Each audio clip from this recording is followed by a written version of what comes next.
ಸೌಂದರ್ಯ ಹಾಗೆ ಹಚ್ಚ ಹಸಿರು ಸುತ್ತಮುತ್ತಲಿನ ಒಂದು ಒಳ್ಳೆಯ ವಾತಾವರಣವನ್ನ ಪಡೆದುಕೊಳ್ಳುತ್ತಾ ಇರುವಂತಹ ಈ ಒಂದು ಪ್ರದೇಶ ಏನಿದೆಯಲ್ಲ, ಪೊಂಬರೈ ಗ್ರಾಮ ಅಂತೇಳಿ. ಇದು ತಮಿಳುನಾಡಿನ ಕೊಡೈಕೆನಲ್ನಿಂದ 20 ಕಿಲೋಮೀಟರ್ ದೂರವಿದೆ. ಈ ಒಂದು ಗ್ರಾಮವು ಐತಿಹಾಸಿಕವಾಗಿ 3000 ವರ್ಷಗಳ ಇತಿಹಾಸವುಳ್ಳಂತಹ ಒಂದು ಗ್ರಾಮವಾಗಿದೆ. ಈ ಒಂದು ಪ್ರದೇಶದಲ್ಲಿ ಪಾಲಿಮರ್ ಎಂಬ ಬುಡಕಟ್ಟು ಜನಾಂಗದವರು ಹಿಂದೆ ವಾಸವಾಗಿದ್ದರಂತೆ. ಹಾಗೆ ಈಗಲೂ ಸಹ ಅವರ ಪೀಳಿಗೆ ಇಲ್ಲಿ ಮುಂದುವರೆದುಕೊಂಡು ಹೋಗ್ತಾ ಇದೆ. ಎಷ್ಟೇ ಅಪ್ಡೇಟ್ ಆದರೂ ಕೂಡ ಇವರು ನಗರಗಳಿಗೆ ಸಂಚಾರ ಮಾಡಿದ್ರು ಕೂಡ ಆದರೆ ಅಲ್ಲಿರುವಂತಹ ಎಷ್ಟು ಬದಲಾವಣೆಗಳನ್ನು ಇವರು ಅಳವಡಿಸಿಕೊಂಡಿಲ್ಲ. ಅಂದರೆ ಅವರ ಸಂಸ್ಕೃತಿ ಹಾಗೆ ಸಂಪ್ರದಾಯಗಳನ್ನು ಇಂದಿಗೂ ಸಹ ಕಾಪಾಡಿಕೊಂಡು ಬರ್ತಾ ಇರೋದು ತುಂಬ ವಿಶೇಷ. ಉದಾಹರಣೆಗೆ ಇಲ್ಲಿ ಕಣಬೈ ಹಾಗೆ ಪಿಡುತಾಳಿ ಎಂಬ ಆಚರಣೆಗಳು ತುಂಬಾ ಮುಖ್ಯ. ಯಾಕಂತ ಹೇಳಿದ್ರೆ ಈ ಒಂದು ಆಚರಣೆಗಳು 3000 ವರ್ಷದ ಹಿಂದೆ ನಡೀತಾ ಇದ್ದಿದ್ದು ಇವಾಗಲೂ ಕೂಡ ಇವರು ನಡ್ಸ್ಕೊಂಡು ಬರ್ತಾ ಇದ್ದಾರೆ.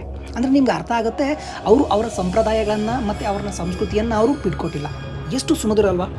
ಕಾಲಕ್ಕೆ ಬದಲಾವಣೆಯಾಗುತ್ತಿರುವಂತಹ ಈ ಜನಗಳ ನಡುವೆ ಈ ಒಂದು ಸಮುದಾಯ ಅವರದ್ದೇ ಆದ ಸಂಸ್ಕೃತಿಯನ್ನ ಪಾಲನೆ ಮಾಡಿಕೊಂಡು ಬರ್ತಾ ಇದೆ ಅಂತ ಹೇಳಿದ್ರೆ ಎಷ್ಟು ಅದ್ಭುತ. ಇಲ್ಲಿನ ಜನರ ಕೆಲಸ ಅಂತ ಹೇಳಿದ್ರೆ ಅದು ವ್ಯವಸಾಯ. ನೀವು ನೋಡಿದ್ರೆ ಗೊತ್ತಾಗುತ್ತೆ ಅವರ ಭೂಮಿಯನ್ನು ಅವರು ಎಷ್ಟು ಇಷ್ಟಪಡ್ತಾರೆ ಅಂತೇಳಿ, ಎಷ್ಟು ಅಚ್ಚುಕಟ್ಟಾಗಿ ಹಾಗೆ ಚೊಕ್ಕವಾಗಿ ಭೂಮಿಯನ್ನು ಅವರು ಇಟ್ಕೊಂಡಿದ್ದಾರೆ.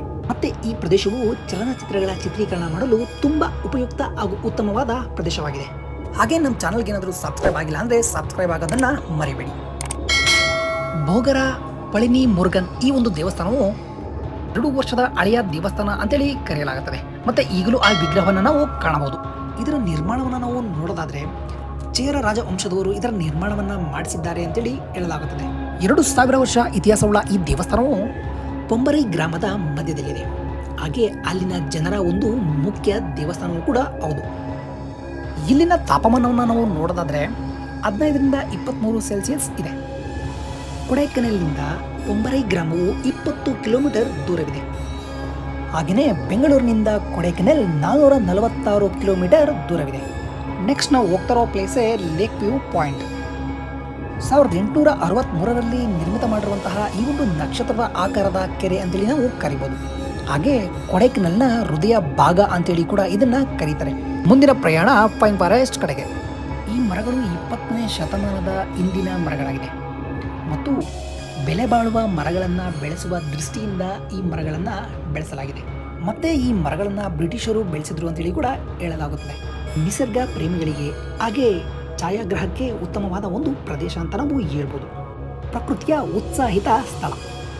ಹಾಗೆ ನಾವು ಮುಂದೆ ಹೊರಟದ್ದೇ ಪಳಿನಿ ವ್ಯೂ ಪಾಯಿಂಟ್.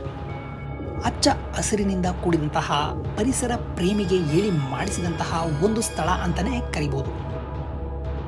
ಮಹಾಲಕ್ಷ್ಮಿ ದೇವಸ್ಥಾನದ ಪಕ್ಕದಲ್ಲೇ ಈ ಒಂದು ವ್ಯೂ ಪಾಯಿಂಟ್ ನಿಮಗೆ ಕಂಡು ಬರುತ್ತದೆ. ಕೊಡೈಕೆನಲ್ ಹೋದಾಗ ಈ ಒಂದು ದೇವಸ್ಥಾನಕ್ಕೆ ಹೋಗೋದನ್ನ ನೀವು ಮರಿಬೇಡಿ. ಕೇರಳ ವಾಸ್ತುಶಿಲ್ಪದಲ್ಲಿ ನಿರ್ಮಿತವಾಗಿರುವಂತಹ ದೇವಸ್ಥಾನವಾಗಿದೆ.